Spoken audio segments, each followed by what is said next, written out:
Bonjour à toutes et à tous et bienvenue dans le MAG Éco sur RCF, présenté aujourd'hui par Sébastien Voumeron du cabinet Evimeria. Alors aujourd'hui, je vous emmène à la rencontre de Marc qui évolue dans le monde des véganes. Bonjour Marc. Bonjour. Alors, ça fait combien de temps que vous avez ouvert cette... on dit comment d'abord? C'est un atelier? Alors ici, c'est un atelier de production de 7 ans. Et ça fait combien de temps que vous l'avez ouvert? Alors je l'ai ouvert il y a 2 ans. Oui. Il y a 1 an et demi vraiment que je produis dans ce local. Alors le sétan, c'est quoi? Alors le sétan, c'est donc de la protéine de blé.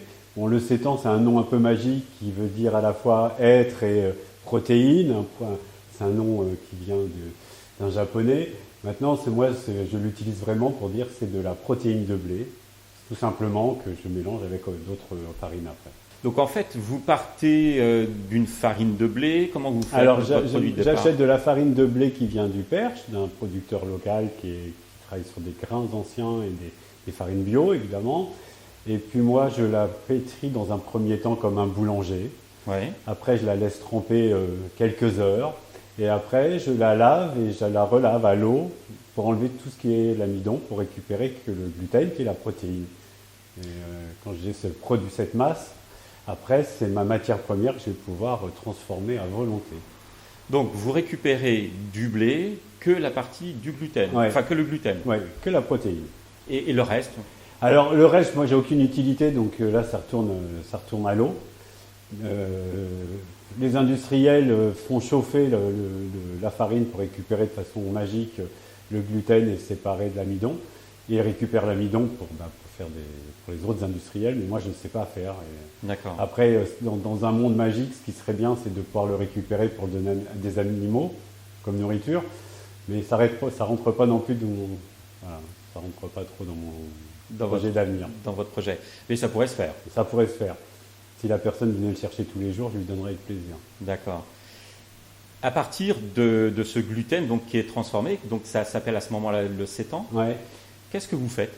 Alors moi, il y a une partie qui va être mélangée avec des farines de pois chiches et de manioc, qui va être après où je vais ajouter des épices telles que le curry, des piments, je vais ajouter du miso, et je vais façonner des brioches. Et ces brioches vont être cuites à la vapeur et refroidies très rapidement. Et là, l'idée, c'est quand elles sont refroidies, c'est de tout effilocher comme on fait avec une brioche vendéenne. On va prendre plein de petits morceaux. Et là, je fais des effilochés qui vont avoir des textures intéressantes pour la cuisine, parce qu'on va être pas loin de la volaille. Et pour les gens qui veulent faire plaisir à toute une tablée, qui soit vegan, végétarien, végétalien, bouddhiste, Oui. musulmans, Oui. enfin tous les gens qui ont une impossibilité de manger des viandes, Oui. eh bien autour de ce sétan, tout le monde va le manger. Voilà, parce que c'est végétal, que c'est vraiment, en plus c'est bon puisqu'on a une texture qui est vraiment comme la dinde, donc là ça va être très intéressant à poêler, à ajouter dans des tagines, à ajouter avec du riz, et ça sera bon pour la planète, et puis c'est vraiment, je trouve que c'est très très gourmand, donc c'est vraiment intéressant de le cuisiner. Donc vous avez élaboré plusieurs recettes? J'en ai élaboré plein, Oui. et que j'ai fait tester à plein de gens. Il y a des choses qui sont plus ou moins intéressantes quand on fait Bien des sûr. tests. Ah, c'est la phase test où on Voilà, explore. Oui. la phase test est assez compliquée. Et après, il s'est détaché des choses, enfin 3 choses importantes dans tout ce qui était effiloché. C'était donc un nature pour ceux qui savent cuisiner, Oui. qui ont envie de cuisiner autour du sétan, mais quelque chose avec une base naturelle. Après, moi j'en fais un au curry qui plaît à la plus grande partie des gens parce que l'épice est déjà très bon. Et déjà, il n'y a rien à rajouter, ils vont juste utiliser un filet d'huile d'olive Et c'est suffisant. épices, Ouais. et ça va être suffisant. Puis après, il y a le miso pour les gens. Alors là, on est dans un autre secteur, c'est les gens qui connaissent à la fois le sétan et le miso. Et là, ça va être un bon alliage. Ils vont cuisiner ça pour ajouter à leurs nouilles sautées chinoises, à leur wok de légumes. Et là, ça va être encore une autre partie. Et à côté de ça, je fais aussi après des blocs de sétan. Un qui va être style chorizo, qui va avoir le même aspect, Oui. exactement les mêmes épices. Et là, c'est super intéressant parce que quand on fait un apéritif, bon, c'est peut-être pas très bien de dire ça, mais en fait, quand on fait un apéritif, c'est agréable d'avoir pour certains d'avoir un simili saucisson. Oui. Même je suis pas un pro du simili carnet, mais je trouve que c'est vachement intéressant quand on est nombreux, enfin même quand on n'est pas très nombreux, mais quand il y a des différentes personnes, de faire une proposition pour tout le monde. Et moi, je voulais sortir le véganisme un peu du côté un peu tristoun. Non, on mange pas que de la salade. Non, on mange pas que des feuilles de quelque chose. Non, on mange comme tout le monde. Et on a besoin de cuisiner, de s'amuser. Et voilà. Et donc, moi, j'aime bien faire découvrir tout ce que je fais. Oui, parce qu'en fait, c'est un aliment qui peut entrer dans une composition de menu vegan, végétarien, mais pas forcément, en fait. Tout le monde peut en fait, manger. là, de plus en plus, les clients qui goûtent ce que je fais, en fait, ils ne sont pas ni véganes. Beaucoup ne sont pas véganes du tout. Mais ils cherchent tous une petite alternative à la viande parce qu'en fait, on a quand même tous eu ce principe et puis cette habitude de se dire allez, au pire des cas, le soir, je fais une tranche de jambon, le midi, un plat cuisiné. En fait, il y a toujours la viande à tous les repas. Alors, Oui, c'est la vieille tradition d'après-guerre. Ouais. Beaucoup essaient de s'en dégager, mais les alternatives qu'ils vont trouver, à la tranche de jambon, ils vont aller acheter une tranche de truc végétarien qui va être fait par une autre industrie, mais qui va pas être. Souvent, c'est pas très bon. C'est pas bon. Ouais. C'est pas bon. C'est plein de produits et de graisses, machin. Et moi, c'était pas du tout dans ce créneau-là que je voulais aller. Je voulais vraiment faire une proposition qui soit agréable pour tous et qui soit bonne aussi pour la santé. Donc j'ai trouvé ça. Les gens qui s'habituent et qui s'approprient le produit développent de plus en plus de recettes et ça leur fait vraiment plaisir. Et ils vont cuisiner ça en 5 minutes. Donc là, c'est vraiment un produit qui est très très intéressant. Et ça vous est venu comment, cette idée alors ? Ça m'est venu parce que du fait d'être d'abord végétarien pendant 15 ans et puis vegan depuis 10 ans, en fait, l'idée c'est toujours rechercher des recettes agréables. Moi, avant, je cuisinais des tagines avec de l'agneau, des machins, des trucs pour faire plaisir aux gens, même si j'avais pas une appétence pour la viande, mais pour faire plaisir au plus grand nombre de personnes, j'utilisais les viandes de ces recettes. Et en évoluant, j'ai commencé à utiliser beaucoup plus de légumineuses, beaucoup plus de légumes. Mais il y avait toujours un truc dans les plats que je préparais. Il manquait des petites choses je me rappelais que ça faisait plaisir aux autres. Des boulettes, voilà. Donc là, en découvrant le sétan, je me suis remis à faire tout un tas de plats, de préparations cuisinées, de tagines avec de la simili-carne, du coup, avec du sétan. Et là, je vois que les gens, nous voient un petit peu la banane parce que quand on ouvre un plat de tagine et qu'ils voient des petites boulettes et qui, en gros, le même goût qu'avant et la même texture, puisque quand on sait cuisiner le sétan, on garde toujours une texture qui est ferme. Donc, en fait, on garde cette texture intéressante. Et ces épices, c'est trop bon, quoi. Donc, personne me dit ah non, c'est quoi ? C'est vegan, c'est dégueulasse. Ouais. Et puis, j'ai découvert aussi le sétan parce que dans moi, je fais pas mal de sport.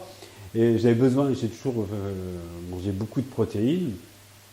Et c'est épuisant de pas avoir d'autres alternatives que le pois chiche, les haricots, les lentilles. Donc lundi, mardi, mercredi, on recommence, tofu. Ouais. Et en fait, le sétan, ça permet d'avoir des trucs qui s'envoient un peu en l'air dans les repas de tous les jours. Et ça permet de jongler avec autre chose que les légumineuses tout le temps. Parce que c'est épuisant. Au niveau protéines, il y a... Alors, la protéine, elle est quasi identique aux viandes blanches ou aux poissons.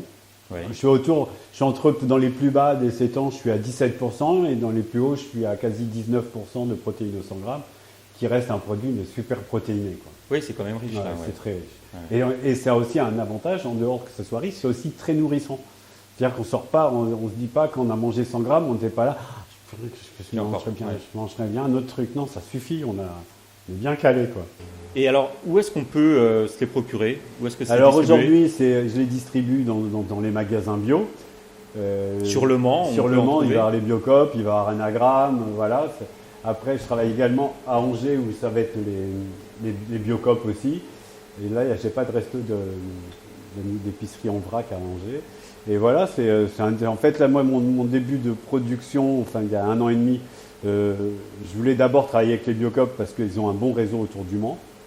Après, j'ai trouvé des restaurateurs et des restauratrices et des restaurateurs qui travaillait pour faire un bon lien, pour aussi dire aussi aux clients comment on peut le consommer. Donc c'est très intéressant. Et sur le Mans, il y a des restaurants qui... Alors au Mans, il y a Suzy Cook qui fait de la cuisine alternative, qui est souvent sur les marchés, qui fait pas mal d'animation, enfin de restauration à l'extérieur.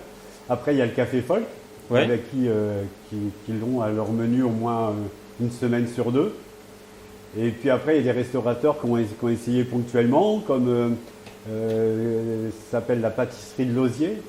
Donc il cuisine régulièrement, que ce soit le miso ou le tranché fumé. Et puis après, il y a eu le côté sud qui l'a fait parce qu'il faut faire une offre végane de temps en temps. Bien sûr, c'est important. Donc il propose régulièrement une offre végane aux clients qui lui demandent. Voilà, et bon, après, je ne cacherai pas que la ville du Mans est à la fois une très grande ville, mais ça reste très compliqué puisque les restaurateurs, ils sont pas très pointus sur le véganisme, ni sur les végétariens, et ils pensent toujours que ce sont des gens qui mangent que des légumes. Donc à chaque fois que je vais au restaurant, j'ai le droit à une pizza aux légumes ou un morceau de pommes de terre, pommes de terre, tomates. Alors quand il y a des pommes de terre, on se dit ah génial, au moins quelque chose de consistant. Mais en gros, il n'y a pas de grand restaurateur qui sait quoi faire avec un végétarien ou un vegan. Ouais. Donc c'est la misère dans notre cas, quoi. Et c'est plus développé à la limite aujourd'hui. Les produits véganes sont des fois plus développés dans la junk food des grandes chaînes de distribution qu'ailleurs. Il y a très peu d'offres. Ce qui est paradoxal presque. Ouais. Oui, parce que les industriels, eux, ils ont compris qu'il y avait un marché pour eux. Un marché pour le vegan. Ils mettent un macaron vegan et ils arrivent à faire des produits et les vendre. Les vendre, c'est de la junk food. Et moi, j'aimerais que les restaurateurs au Mans s'intéressent de plus en plus au végétarisme déjà. Oui, déjà. Ça serait déjà très très bien. Qu'ils soient un peu plus nombreux, qu'ils fassent des offres et qu'ils goûtent leurs offres pour voir s'ils ont faim en sortant. Merci beaucoup. Merci beaucoup.